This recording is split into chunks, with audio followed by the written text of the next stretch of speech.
1987. I was an intern. You know what interns do in Chicago? They deliver mail. Physical. In the wind. And then I lived in Ann Arbor. And then Cleveland. And then Moscow. 8 years in Moscow.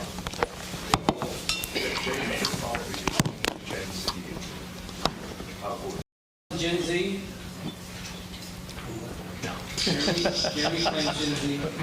We used to talk about what scares and excites you in our first Impact Summit, and Turner Smith said millennials.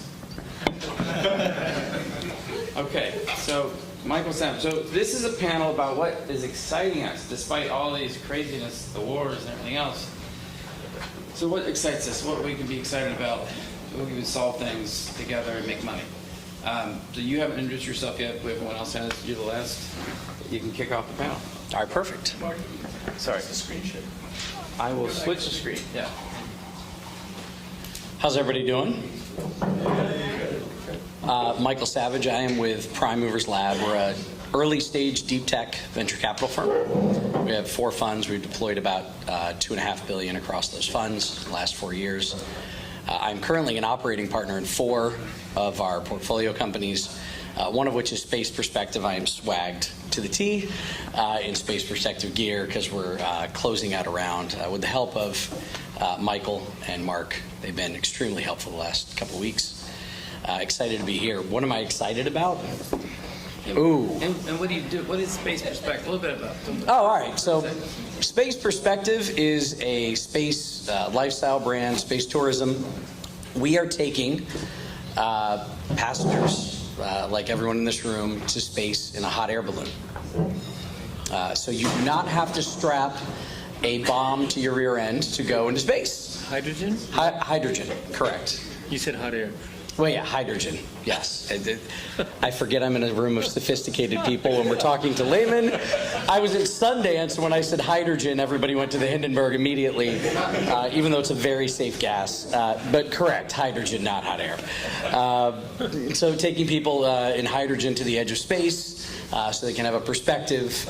You get more than 4 minutes. If you go on Virgin Galactic, if you go on Blue Origin, you unclip your belt buckle. You have 3 minutes to float around, take a selfie, look out a portal, get your ass back in the seat, because you're going to plummet to Earth in a matter of seconds. You have 2 hours at the edge of space in a luxury capsule with a bar, space gastronomy. There's a loo in case you have to use the restroom, yes. And then you will float gently down at a whopping 12 miles an hour, land safely in the water, and be brought back to shore. We're considering it a luxury experience. To date, we have 1,700 tickets booked. A good portion of that is full payments and full capsules. Our first brand partnership is with Mercedes-Maybach. So you will be escorted from our mission control to the ship in a Maybach. They're designing the interior of some of the capsules. Okay, all right. Perfect. So we're taking people to space. And then our firm has also invested in everything from computer brain interfaces, direct air, carbon removal, to bee vaccinations, all sorts of interesting things, all deep tech. How many portfolio companies now? Close to 70.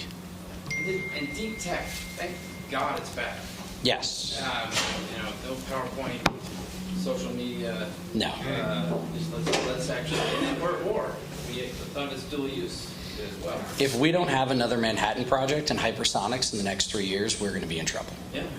That's what keeps, in Miami, we have a brigadier general coming. Yeah, good. Number 3 in the defense, and that's part of the discussion. Yeah, exciting. So it's what excites and scares us. So let's, you've spoken, Shahid, but Austin has not, and then Mo, and then we'll go into a discussion. So how much detail? So I work in quantum computing. I'm a research scientist. I work for Google. I'm part of a team of over 200 people trying to build Google a quantum computer. In terms of helping people make money in quantum, if you remember one thing about quantum this conference, it will be very difficult. All right? A quantum computer is much harder to build than most people think. It will take much longer to build than most people think. And right now, in 2024, it is still true that there is no tech in the world you can buy for any price to build a quantum computer. It's still a research field. We do not know for sure that you can build a large-scale quantum computer. We do not know for sure what you would use one for. There are ideas and speculation. So, before anyone here goes and commits $100 million to quantum computing. But Look me up on LinkedIn, all right? Let me do some due diligence for you. But they get the Chinese reportedly spend $100 billion. For a government, a quantum computer makes a great deal of sense. For a private investor, the case is much less clear. If your goal is to decrypt an enemy nation's messages, that you don't care if it's 30 years till you decrypt it, you'll still get a lot of value. There is a lot of value to a quantum computer, right? Spending $10 billion a year for a government on quantum computing with no economic return makes a great deal of sense. If you are, however, a startup and you've raised $600 million, good luck. You are very unlikely to finish building a quantum computer. Google spends $1 billion a year, all right? $1 billion a year.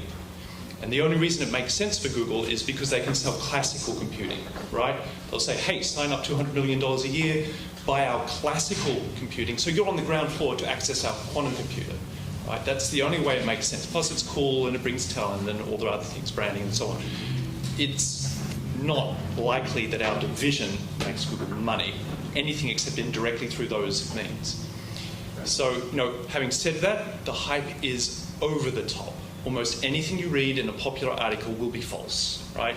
If you think you've read something that's true and it's very exciting, connect with me on LinkedIn. I'll be happy to debunk it for you. We're going to have a series of these deep dives on this issue. But maybe Mo. I've got one, thank you. You got it. So I'm Mo Hosseini. I run Ventura Capital. We are definitely on the other side of the spectrum, and gentlemen on the right. So we invest in kind of late-stage pre-IPO opportunities. We've invested about $600 million over the last 12 years. We have a 61% IRR across everything. Gross or net? That is a gross. Yeah, we're in the US, so we have to distinguish. So Thank you. you don't have a net yet. Net is no. So we do. So that's the realized IRR. 14 exits. It's 48% net IRR. Got to caveat all this stuff. This is blind. Thank you for helping me with my pitch. I thought you were going to cut me off. So I just did actually. So we own 3% of Spotify and Xiaomi, etc. So I am very interested in a lot of things that you said in this room because we literally have investments in many, not only of the sectors, but in the sectors that you're marrying in your mind, like decarbonization and AI, Stephen mentioned medical technologies and AI, etc. I very much agree with Henk in the battery storage, energy storage sphere, where we have a fantastic investment that we're just doubling down on right now. I potentially disagree with Henk on the proprietary properness of having the oil companies engaged in energy transition and thought leadership. I think it's much more of a transition than a black or white. I happen to be on the cubicle next to Sultan Jaber when I worked for the Abu Dhabi government many years ago, and so I know that the Abu Dhabi government is trying very hard to stay ahead of the energy game, and we are riding on their coattails and following many of the interesting investments in that space. So what are the most interesting investments in that space? Sure. So, thank you again for inviting me to this panel, by the way, which is, even though you told me the topic this morning, it's very much what we do as generalist investors, as Ventura are. And so right now we have 4 investments on the table. We have a fintech, we have an energy transition, we have a wellness, which is an American company called Delos, probably someone in here has heard of Delos, and we have a kind of hardcore medical technology breathalyzer for disease. So, Stephen mentioned medical technologies. Absolutely, that is, a kind of uncorrelated, acyclical, fast-growing mega sector. Generally, especially with the advent of AI, it's the most probably applicable, mega sector to AI, as someone already mentioned today. I agree that AI has been around for a while. I agree that AI is a wonderful new invention. I think AI is a bubble.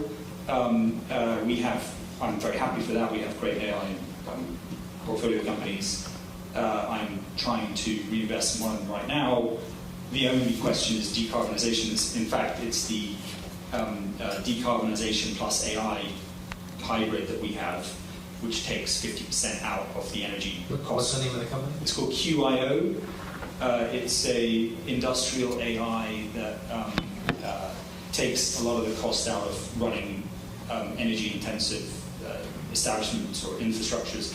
We seeded the company with a global partnership now with Intel. It takes 50% of the energy costs out of running a data center, just for starters. So very cool.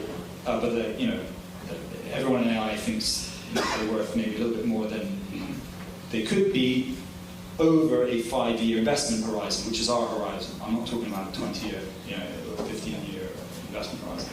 Let's keep it flowing. Yeah. So, I guess we're talking about this AI bubble. Was it, Trisha, you said there was this,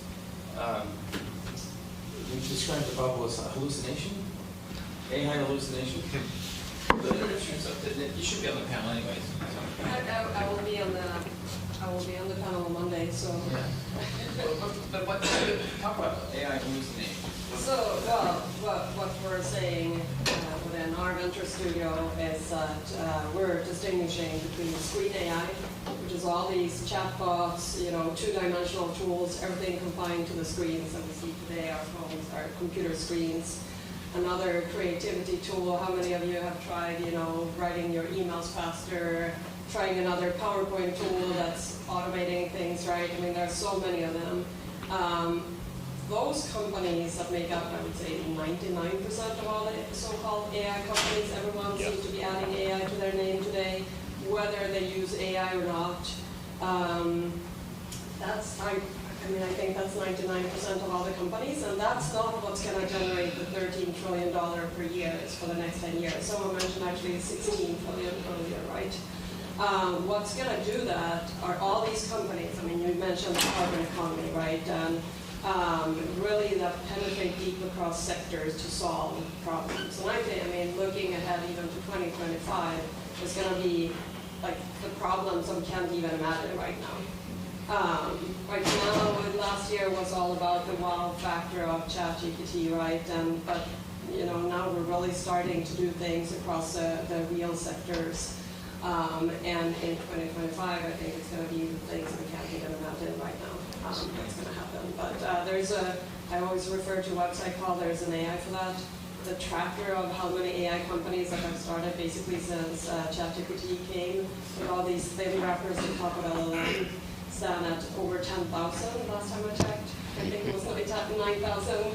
We met in New York. And that's all these screen AI tools. That's definitely in a bubble. All the other companies that penetrate deep across industries are not in a bubble. They actually have pretty healthy valuations compared to the IT bubble. Back to the panel. I guess that's from segueing. All this computation requires energy, and it requires optimization of that, the grid, and you're sort of doing it on a micro.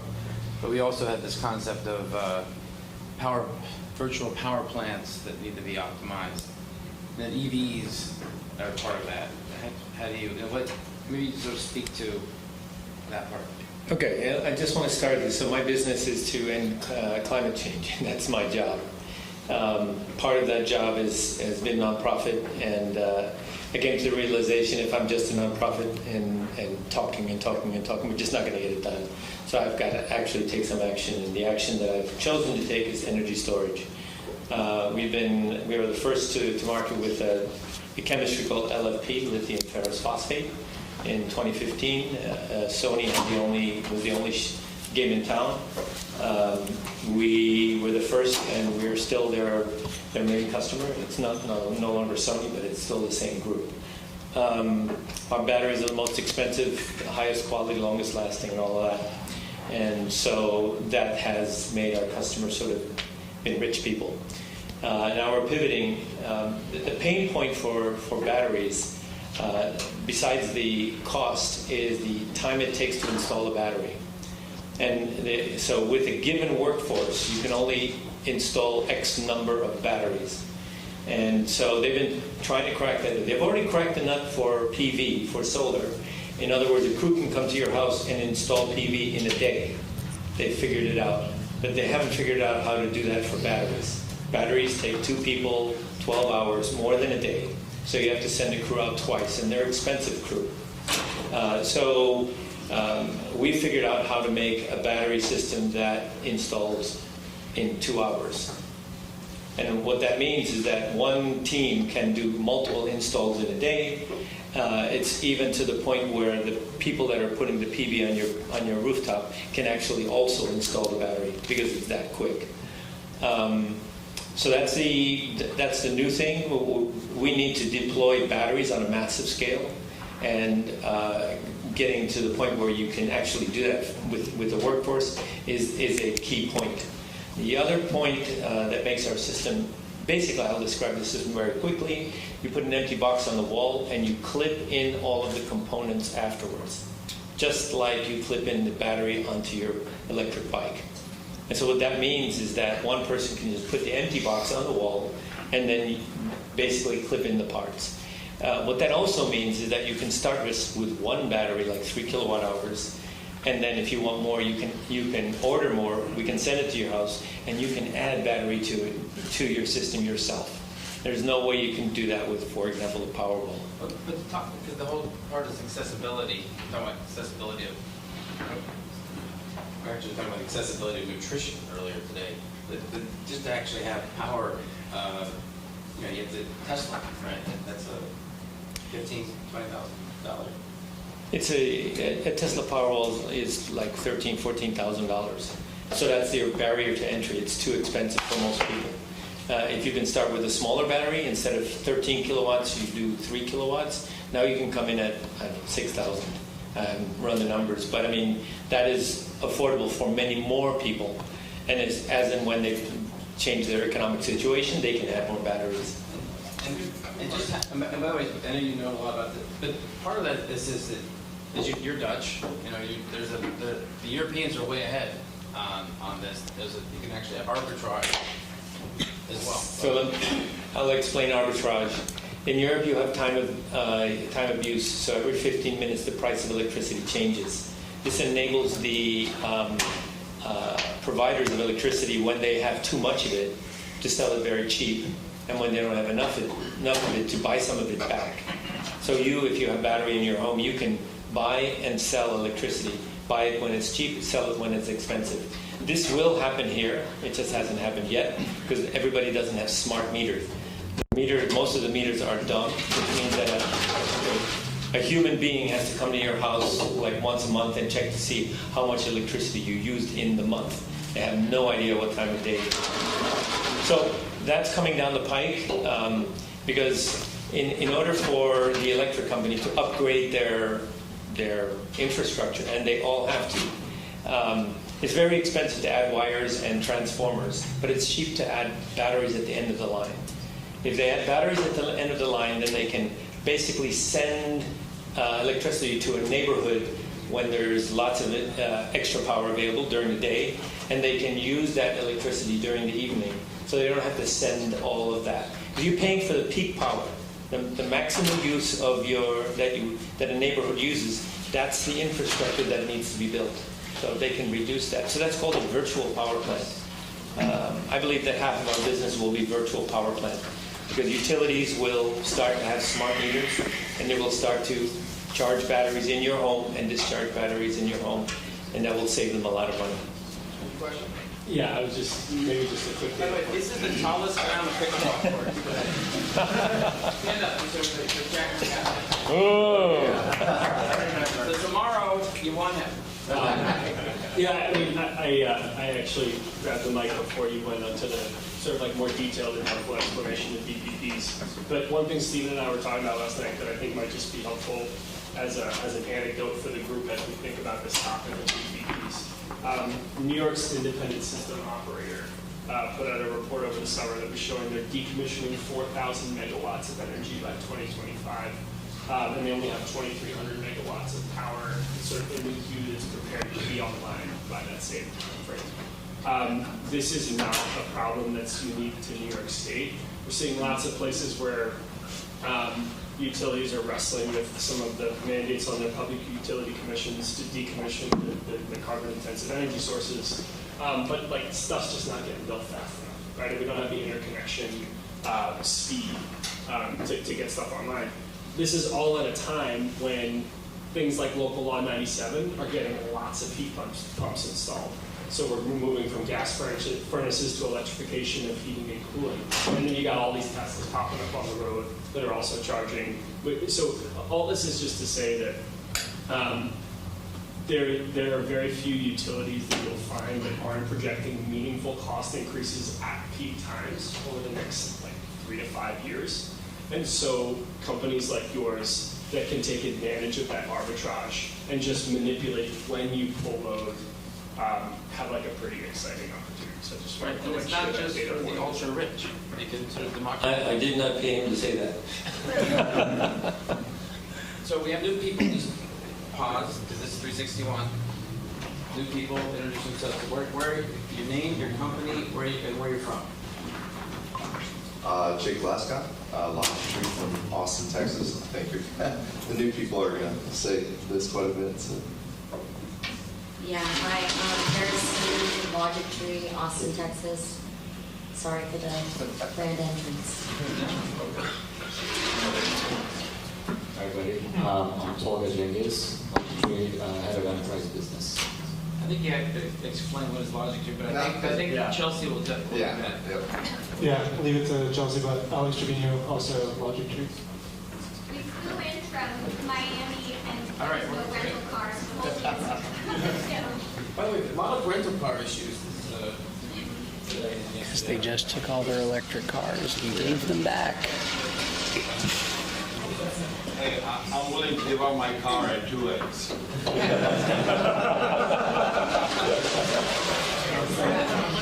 I don't know if you guys asked ERCOT yet, but I'm sure based on what you're saying, it seems like it would be really useful for ERCOT to Texas. So, Chelsea, I'm the chief executive officer and co-founder of Logic Tree. Doing my PhD particularly in next-gen inheritors. I am a next-gen inheritors. You see some familiar faces in the room. I believe that Logic Tree is the new wave of social impact, an imperative for the next generation to solve inequality and injustices in the world, and a missing layer and link to curating the world's information in the new era of AI. But why? Why? So there's a really fancy slide that I have that I can kind of show this, but if you look at that slide, it demonstrates a lot of times we've been in this data knowledge era, right? So if you think about Confluence, Airtable, etc., how I think we get to scaling the world's wisdom, and especially intergenerationally, is through logic. Are we preserving human intelligence? Are we teaching our kids that, yes, AI and innovation are great tools, but we have to continue to question? So I believe that logic is the key layer to doing so. And you're on the next panel, so we'll talk about it. All right. Anyone else that has not introduced themselves? Sorry. Okay, sorry, Chris. Yeah, I'm Chris Braun. Let's address the people too. From Austin. So Chris Ronda, also with Logic Tree. I think she just eloquently said it all, but maybe the only thing I'll mention is we just held a conference, World Logic Day. That's an event just also furthering this logic movement. So. Anyone else? Call introduce. Any question? To that panel? We do a little bit of AI investment. You both mentioned beyond the screen AI. It's been 15 years since the Sixth Senses TED Talk, and a decade and a little bit since Google Glass. Vision Pro's coming out this year. Do we think there's going to be a user interface beyond this that can be adopted, will be adopted 3 years, 5 years, 15 years to have AI be able to feed into human intelligence in a real way? Okay, you leave the easy questions for me. I guess one way to look at this is kind of to what I said earlier, which is, there are different streams of technologies that are, moving ahead. So Neuralink, it's the human-machine interface sort of space is interesting. There are a lot of people working in this space, but and we're seeing some meaningful sort of progressions. But actually, I was talking to another friend yesterday, sort of asking, what is how do we look at sort of making investment decisions and things like that?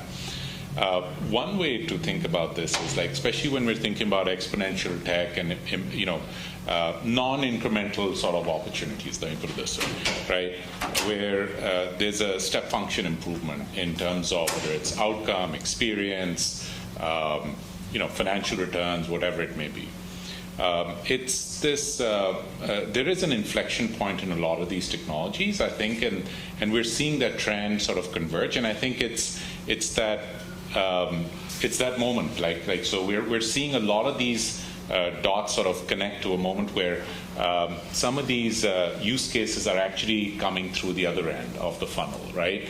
And one way to think about sort of the investment decision is especially around exponential technologies, would be it's okay to bet on one or two miracles to happen during sort of product engineering and commercialization, but not maybe 5 or 10 miracles to sort of happen, right? So I think that's one way to frame sort of the journey of taking or a couple of different emerging technologies and building a completely new experience.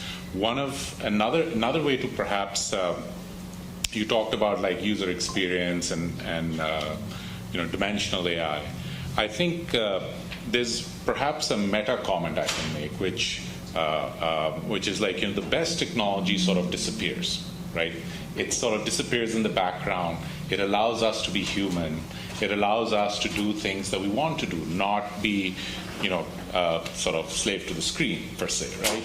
So I think hopefully there is. And we're seeing, some meaningful people who build compelling products at scale ask those kinds of questions and have raised a lot of money. So we're hopeful that some of these things will actually make it through the other end. It's not easy, right? So if you look at the track record of even companies like Google X, all these, Facebook has their own accelerator. It's very hard to take these, exponential jumps and actually convert them into a commercially successful product. And I think some of this is, it's important to keep pushing. So I think that's step one. But it's also variables that tend to sort of converge, right? So it's almost like a perfect storm around, we saw that around iPhone moment, right? We talk about the iPhone moment. Is there an iPhone moment for AI? I think we saw a glimmer of that in ChatGPT in terms of a very simple user experience. And if you look at sort of how AI was sort of experienced over the last year, I think what has caught people's attention is how simple this user experience is, right? Everybody can type and chat and all that. So this notion of suddenly everybody on the planet that has a smartphone has access to AI. This hasn't happened before, right? There's always been an adoption curve around exponential technologies, right? It's electrification, great, blah, blah, blah, right? You can look back, there's always an adoption curve.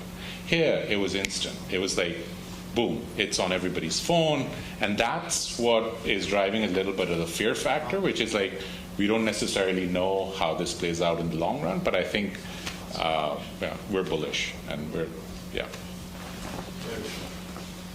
I think we have a question, but I'm just curious first, Michael, your portfolio, the 70 companies, how is this rippling through these teams? I'll go back to this. We have arguably the closest competitor to Neuralink, which is Paradromics. And their thesis initially was to support helping people that had medical conditions to regain function. So someone can only communicate with 1 word a minute. If we can get them to 30 words a minute through some simple interaction between the computer-brain interface and something with their family, that radically changes their quality of life. And we were not factoring AI into that company when we invested in them. And what we've been able to do over the last 2 years in incorporating how to take the data from that device and accelerate the ability for that device to support the brain to rewire functions in the body is a game changer.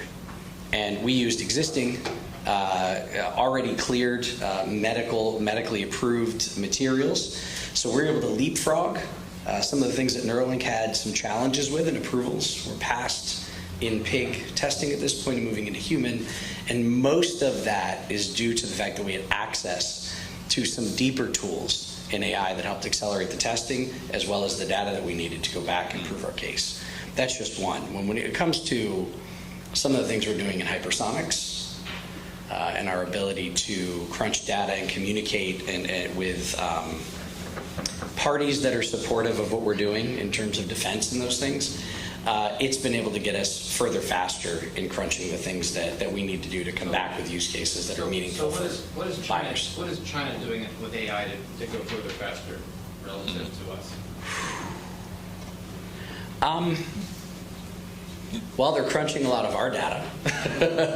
I'm sure everybody in this room knows that. They're using it for pattern recognition at this point. You know, they don't have access to some deeper databases that I'm sure they would love, but they are able to look at patterns based on all of the things that we leave open every single day. And they're using very simple infiltration opportunities into the thing that we carry around every single day to read and compute large-scale data and use the AI to crunch it to figure out where some of our challenges are. It's not hard to figure out. It's common sense. We're doing the same thing. So, you know, the challenge is who's going to get meaningful data first and be able to checkmate someone else in that position. Go back to supersonic. That's what's keeping you up at night. You think that's what we should be worried about, right? That very much keeps me up at night. So let's talk about that. What's scaring and exciting you there? I'm sure if anyone here is interested in defense, that last year we all saw that China launched a very fast device into the air over the South China Seas. And the challenge is, for years, we've trusted innovation in these areas to 3 or 4 large companies who sit on technologies like this until the moment that they need to bring it to the attention of the powers that be. While we have meaningful progress happening in small stage companies across this country that could outbuild Raytheon and Honeywell and, you know, all of these other large players. And it's not that we don't need them. They do some really amazing things for us. But we really need to support some of these Manhattan Project style opportunities that are light years ahead and are building engines that go further faster with a mixture of fuels that are doing things, 2-stage engines that are doing things we've never seen before. And we've got to get them past the idea where the government gives them $1 million to carry something that way to see if it can go fast with the thing on it and start to test and deploy these technologies quickly. If not, we will be struck first.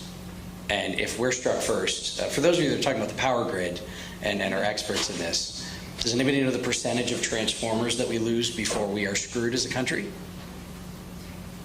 3%.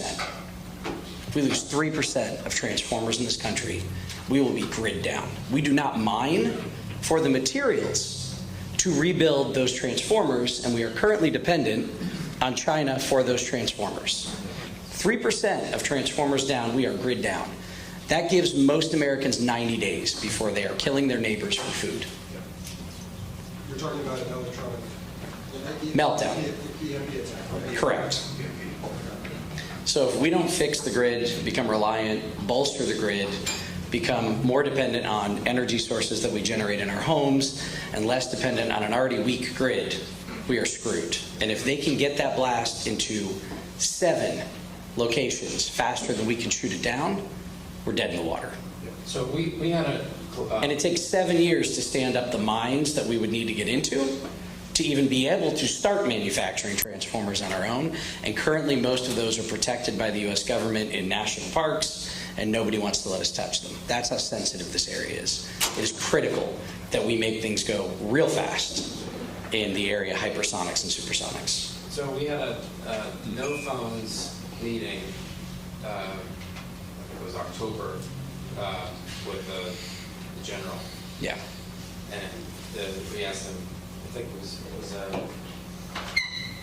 from the family office. Let's just say he has, it'll come back to me, but his two things were supersonics. Yeah. And a grid. Yeah. They're the two most sensitive weak points in our current defense. And he was proud of our submarines. Yeah. Yeah, dual, that'll be a topic in Miami when this Brigadier General will be joining us, Anthony Tata. Thanks to people in the room, but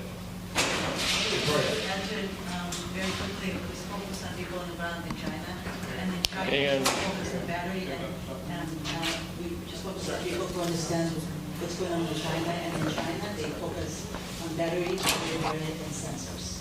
So just to give you a little bit of insight. well, and that virtual power plant, we were talking about using some Chinese. You're all German and Nordic, but Yeah, I wish. The cells are still coming from China. But as soon as we get to scale, we will make the cells here. I mean, the DOE money is there. And they asked me, do you want to make a cell factory? I was looking for like $50-100 million, and they said, don't talk to us until you have a project that's going to be at least $500 million. And do you want to make cells? And I said, no, I don't want to make cells because I'm not confident that the cell as an architecture is going to last for the next 5 years. I don't want to spend 3 years of my life building a cell factory to find out that it's going pouches or some other form factor. And so we will have that capability. Everything that we're building abroad right now, when we get to scale, we will onshore all of that stuff. So all of the German stuff will be built here. The Norwegian stuff will be built here. Just a quick question, forgive my ignorance, but is the issue with Chinese manufacturing is the raw materials or is the actual manufacturing? Both. I think both. And then, Absolutely both. raw materials, that's a fixable thing, right? If we figure out right partnerships, that's doable, but manufacturing, then we can't replicate instantly, right? Both. Both? The time it takes for us to get into raw materials is like over a decade. So if grid down in 2 years, we don't have anything stood up to even start into raw materials. With our current abilities, half grid down, that's a 20 to 30 year climb. So we're in a really sensitive space. And I mean, if you want to know who's bullish on solar, how many of you follow Koch Industries and some of their investments? The big coal guys bought a solar EPC a few years ago. They bought Depcom Power. So if Koch Industries is getting into solar, you got to know it's time for us to shift gears and start looking at how we bolster things and shift how we build power in the country. Just one quick remark to add to the supersonic risk. So I don't want to scare people too much, but if you look at the attack surface for electricity grids, then the NSA did studies. So what the grid relies on is an approach to security that's called air gapping. So they try to isolate these types of infrastructure from the internet. And with VPPs and everything else what's going on, it's impossible. And they found like many backdoors in every so-called air gap facility, a few hundred. And so the threat is simply the internet. So you don't have to wait until supersonic comes and wipes out a few key substations. You can probably do that if you're very smart with the internet, and only because it hasn't happened lately, based on publicly available information, it doesn't mean it can happen tomorrow. So this is really, I think, a very big concern that some people have, and I share this concern. So one of our projects with our existing battery technology is we're converting an airport to run completely independent air gap everything. So there's going to be solar batteries, and there's nothing going to be connected to the infrastructure that they need to land a plane. So basically that's going to happen, and that looks like a pretty good business going forward. There are 2,000 airports that need that, and we have the most reliable batteries in the business, so that's kind of we're a one-stop shop. Well, I'm very glad that we talked about EMP. We're so vulnerable. Infrastructure way behind, but there are signs that we're going to do it up here. defense, right? Hypersonics and all that, we're catching up finally. One concern that I have is that, okay, supply chain, China own that, but of course it's diversifying and try onshore and Vietnam, India, Stanford, etc. Rare earths, much of that is owned by China. What are your perspectives moving forward? You want to go first? Or? Right. You know, the challenge is and guys, I speak in like layman's terms, so, sorry if it's a little crass. We screwed the pooch in partnerships with most of the countries where we needed to build reliable and meaningful relationships. I lived in Goma in eastern Congo for a year trying to secure some rare earth minerals for our country while I watched Rwanda stealing them at night under guard of the United Nations. And China now owns the access to almost all of that throughout Western and Central Africa. They came in and built railroads, built up infrastructure, gave access to clean water, and for those simple things that they gifted to those countries, they got access to some of the deepest rare earth minerals on the planet. And they're not going to give them up easily. So the fight for those things is, and by the way, I love wild space stuff, and I know we can go like mine asteroids. That is a pipe dream. We've looked at the difficulty around that for years, looked at companies that we thought could meaningfully get there and still didn't invest. So if we don't start looking at how to do that inside of our country, which between Canada, the United States, and Mexico, I mean, I don't know if you guys know, but underneath Oaxaca, there's one of the largest deposits of lithium in the planet, right? So there's tons of rare earth minerals that we could mine responsibly, but we have to get past this battle of like, what's safe and not safe? How do we take care of the environment and we don't? If we decarbonize and we mine responsibly and we use them efficiently, we can kind of start to move back into winning the game. But if we don't, China doesn't have the same social responsibility, nor do they have the environmental responsibility on their horizon. All they're looking at is how do we keep our competitive edge? And if we don't look at keeping a competitive edge, we will eventually be speaking Mandarin completely in the United States. This actually speaks to why we're so heavily invested in material space in the public markets, because outside of China, what is it, Linus and MP, and then after that, you got a bunch of people who can't produce at scale. Yeah. So it's really scary from national security, energy, the whole living every day goes to those couple things, and we're fighting them over clean technologies or labor, which we have to worry about, but as you said, you can lose your country faster while solving those problems. So just a very quick comment. So I think much of the concerns really stem from our sort of the existing paradigm, right, which is mining. We're going into the earth to sort of find stuff that we need.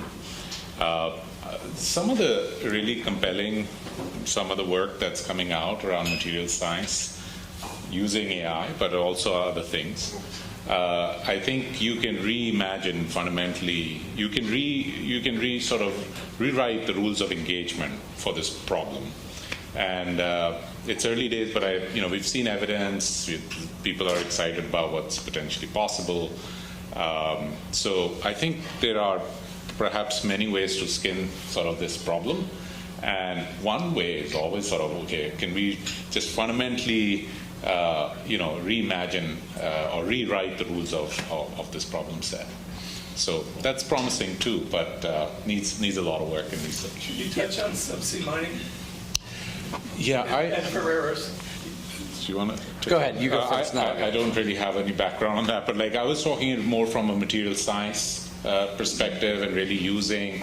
Actually, I think if I remember correctly, Google just was this week's news around using some of their quantum computing for material science discoveries. I think it's a library that they're very promising. There's some news out there that you can look up. But I think there is, so that's kind of what I would say is like, yeah, it's concerning, but like maybe it's a multi-pronged strategy here. Just in logistics, 2-3 minutes, and then we're going to last panel, and then we're going to do breakouts. But I know, it sounds like we got questions too. Quick comment. One, we've looked at subsea mining. There's some meaningful companies making progress there. They're early stage, but their thesis is strong, and they're using quite a bit of technology to predetermine meaningful places to go that can do the least amount of harm. We're also very bullish on fusion. We're invested in 2 fusion companies. I'm invested in a third myself. And small-scale nuclear, which can massively solve problems, and it's very safe and very proven. So when we talk about multi-prong, when we look at new material science, certain plasma energy storages, new battery storage, there's ways to solve for this. You just have to accept and adopt some things that honestly, like, public perception and fear have kept us from up until now. So on our front, we're looking at post-lithium battery technology, specifically graphene. We're testing right now. We have several sources, and it looks like it's promising. It's not yet at scale, but when it does, then we will use graphite and graphene, and we won't need lithium or nickel or cobalt or manganese from the bottom of the ocean. Sorry, please go ahead. I just want to have a comment since you're talking about rare earths, materials, extraction and stuff. Actually, U.S. have a lot of the reserve for rare earths. The issue have been, traditionally it's the current process is extremely environmentally challenging. So it needs to use heavy acid to process those rare earths to make it useful. So the current process, the U.S. export those to China because it has a lower environmental standard and transfer it back. So China actually took a lot of issues in the environmental degradation for processing those rare earth minerals. So it's really sad to see China environmental damage for processing those rare earths, right? So I think if U.S. want to do that, you can do it now. But does U.S. want to use really environmental damaging process to process the mineral here? You can do it, which will great, state allow that process, right? So one area, I just want to see environmentally friendly extraction technology to be available, which there are startups working on it. They can use biology, even bacteria to extract lithium. Other ways that's not too environmental damaging, but it's still at the early stage, and we need a lot more money into this space to make the companies to be mature. I don't think any country should be bearing the burden of damaging its own environment for minerals. And actually, I have a book to recommend. It's called Vote Rush. So this book actually talks about the history of the minerals in different countries, like in not only lithium but also copper, nickel, and how it's shaping today. So like Australia have stripped a lot of the process, right? And then South America, a lot of the minerals, right? And how it is coming to the world today. I think if you're interested in this topic, definitely take a read. What we'd like to do is get that author to come and speak to us, do a deep dive on the Zoom or whatever. Yeah. Very good. So look, we have to try, at 5:30, I think soon you're going to hear the clink of wine glasses getting to that time. But the last panel, we're going to transition to, now we've made money with all these people, funds, companies, and then it's like, how do we make it intentionally to your values, and then how are the families focusing on philanthropy and the next shifts? So that's the last panel as we move forward. So first, thank you, everybody, for the conversation.